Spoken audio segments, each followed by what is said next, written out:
By the end of this video, you're going to know how to build your own AI agent in 15 minutes or less using Chatbase. And the best part is you don't have to write a single line of code in order to do this. And you can build these agents for so many different use cases. For example, you can create one for your own business, or you could start building them for other people and even sell them to other people. Because Chatbase makes it possible for you to be able to build powerful AI agents for customer support, to book calls, track orders, and so much more, all in just a few clicks. So let's dive into exactly how to build your first customer support agent step by step. Okay, so here's how you're actually going to do this if you wanted to build your agent. You're going to come over to dashboard right here, and you're going to see new agent. Now we can click into this and we can begin to train this agent. So as we could see right here, what you are going to do is you have to upload files, you can upload text, you can upload websites, questions and answers, and you can even import different Notion sources in order to train your agent. So I've actually gone through and I've gotten a lot of this stuff. So we have right here a Robert Benjamin Consulting customer support training book, and we could see this goes through brand overview, products and services. This goes through support principles and all the different things that you would want to train one of these agents on. Escalation preferences, refund policy, agent training and onboarding, metrics and KPIs for support. So I am going to download this as a PDF, and then we're going to come back over to Chatbase, and you can see that we could click on this right here and we can actually upload this in here. So I'm going to take this right here and we're going to put this training and this handbook in here, and then we'll see right here that this is going through and this is actually processing. Great. So we have this in here. In addition to that, we're going to add some text in here. So I have some text that we're going to want to put in here around refund requests. So I'm going to type in refund requests, and then we're going to copy and paste this in here. So I actually wrote all of this out in my notes. So what we could do is pull up my notes. We can pull handling refunds right here. We're going to grab this. Then we're going to come over here to title, pull up my notes again, and then we're going to grab all of this text that we need that is about handling refunds. So you can see that this is quite a bit of text, and it goes through step by step everything that this agent is going to have to know in order to actually handle this. And we're going to say add text snippet, and then again on the right hand side we'll see this actually populate as one of these sources right here. And you can see I've added quite a bit already, but it hasn't taken up that much size here. So you can really train this agent on a lot of information. Now, the next thing that we're going to do is come over here to website. So I actually want to pull my website up, come over to robertbenjaminconsulting.com. Then we will come back over to Chatbase. We will put this here. We will put fetch links. And now this is going to go through and this is going to crawl my website, and this is going to add all of this. Now we can see that I've reached a limit on the free plan of 10 links. So I could upgrade my plan, or I could just come in here and actually choose what links I want to use based on this. Also, if you did find specific things that you did want to exclude, you can actually put this in here. For example, I want to include anything with a P, and I also want to exclude anything that has courses. So I'm going to come over here, I'm going to type this out right here, and then we could see in real time that this crawling is actually going to get updated here. And now we only have these 2 links that are actually going to be added. So this will be good right here. Boom. So now that that's done, we're going to come over to Q&A right here, and I've actually prepared a bunch of different Q&As. So I have title right here, I have questions, and then I have the answers, and all we have to do is go through and actually populate these for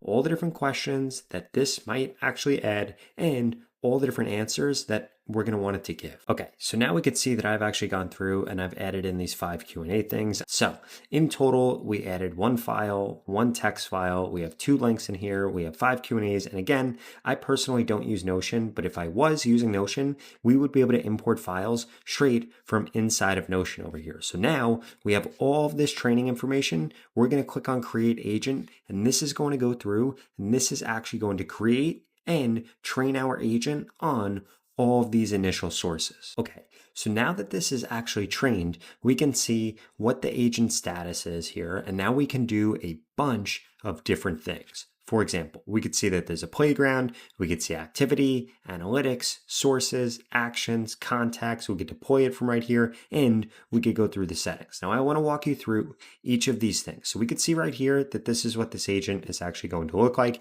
Now, if we wanted to configure and test the agents, for example, we wanted to try to experiment with changing the agent's instructions, or we wanted to try to improve answers, we would be able to do that by doing compare and test right here. You could see that we can now test it on a bunch of different things. For example, its temperature, different AI actions, different instructions, and we could change the model if we wanted to see how different models actually operate. I would strongly suggest that you do this because you might find a huge difference depending on what type of agent you're trying to build between something like GPT and Claude's model. Or Claude's model and Gemini's, it actually makes a massive difference. So I would make sure that you check that out. In addition to that, you can come over here and you can add in different things that you want to these instructions. And they even have a bunch of different examples here to make your life incredibly easy. But I would definitely make sure that you go through here and you actually change these instructions out because this is really going to matter. But this right here is going to be good enough for what I'm trying to do. And you want to make sure, please, that you add in constraints like no data divulgence or maintaining focus or exclusive reliance on training data, because those things control how this agent actually responds to people. Now, when you come into activity right here, you're going to be able to see all of your leads and all of your chat logs in one place, which is pretty awesome. If you come into analytics, you'll be able to see the same thing. Chats, topics, sentiment, again, pretty awesome. When you come into sources right here, this is where you can actually add in more sources and then you'll be able to retrain the agent. And we're going to talk more about that later. Now, if we come over here, you are going to see actions. This is where you can view all of the different integrations that this tool has. And then when you come over into deploy right here, you could see all the different ways that you could deploy this. Okay, so from here, we can actually go through and test this out. So for example, I'm going to ask, how much does your mentorship cost? And how long does it last? And then this will actually go through and it will show you how it's actually going to reply. And we can see our mentorship program costs $297, lasts for 30 days, shows you all the different ones that it actually offers it for, which is pretty incredible. And then it will actually show the sources here if we want to actually see the sources. Now, it won't actually show that when it's live, but this is how you can go through and test and make sure that it's pulling things from the right places and getting sources from the right places. Okay, so now that the agent is actually built and functional, we need to talk about how you keep making the agent better and better over time, because this is where the real power lies. But before we do that, I wanted to remind you that you could go to the pinned comment below to get started building AI agents with Chatbase today. You could build them for your own business, or you could build them for other people and get paid for it. Okay, now honestly, this is probably the most important part of this video. If you want this agent to be great, you need to make sure that you are constantly playing with it, you are constantly configuring it, you are constantly testing it to see how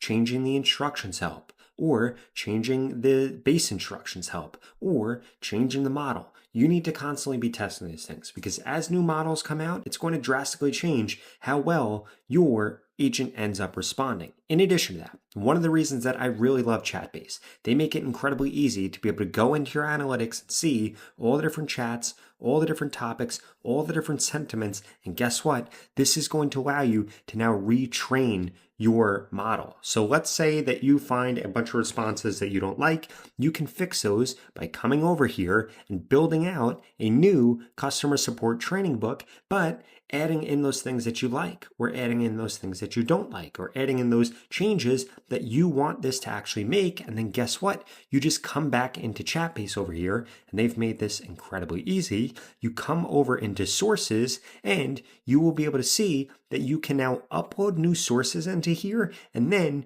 you can actually retrain this agent. And what this is reinforcement learning. It is going to make your agent better because it changes how it replies, it changes how it thinks, and then it's constantly evolving as opposed to just staying the same and staying static. Okay, so now that you know exactly how to set up your agent and how to continually train your agent, I wanted to give you 3 other ideas for what kind of agents you could build out. Now, that first type of agent is exactly what's happening on the screen right here. Somebody comes to your website and says, I want to book a call, and then the AI can actually go through and reply with exactly how they can book a call. Because if you don't have something like this that assists people in turning into revenue by getting them to hop on a phone with your sales team or with yourself, this is a huge missed opportunity. Because most people think that when you have a chat or an AI agent on your website, it's just to answer simple FAQ questions, but it doesn't have to be for that. This could also be something that actually enables you booking more leads and more sales calls for your sales team. Now, the way that this is actually getting done is by clicking on actions over here, coming into integrations and using the Calendly integration, which allows this to then book out calls for you that you could then monetize. Now, that second type of agent is going to be something like what you could see right here, because essentially what this is going to do is it says, hey, can you check if my payment went through for this order? It can actually check and find out whether or not the payment has been successfully processed. And guess what? This is AI doing this. This isn't a person that you're paying doing this, which is a huge pain, because if you look at most customer support people, they spend almost all of their time dealing with things they shouldn't actually be dealing with, but instead AI should be able to handle this right here. And we could see that this is actually able to access Shopify in the background to see the order info and the payment information to be able to confirm with this individual that this payment has actually gone through. And this is being done using the Stripe integration that allows Chatbase to then access, manage payments, billing, and automate financial operations. Again, all of this is going to alleviate your support team so they don't have to waste their time doing things that can be handled by AI. In addition to that, if you look at something like this, this is also what can be built in. Somebody logs in and says, I was charged twice for my subscription this month. And then what this is going to do is then filter that to an individual and create a ticket and then let them know their ticket number and that their ticket was actually submitted. And again, what this does is cuts down your support staff, because now they're not going to be focused on replying to every single interaction or dealing with every single interaction. Instead, the AI and Chatbase is going to escalate that to the support team only when it actually can't handle those issues. And then that third type of agent that you can build out is, quite frankly, one that just has access to all of these different integrations, because again, that's what actually takes us a step further. You're just not training it on your website or a few FAQs. Instead, you're actually giving it access to all the other parts of your business and the integrations. And of course, this is all compliant and very safe to do. And then it can handle second and third level questions as opposed to just super basic questions that could actually be answered by an FAQ. Now, if you like this video, I'd strongly suggest you check out this video right here that shows you how to add Chatbase to your website in just a few minutes. I'll see you over there.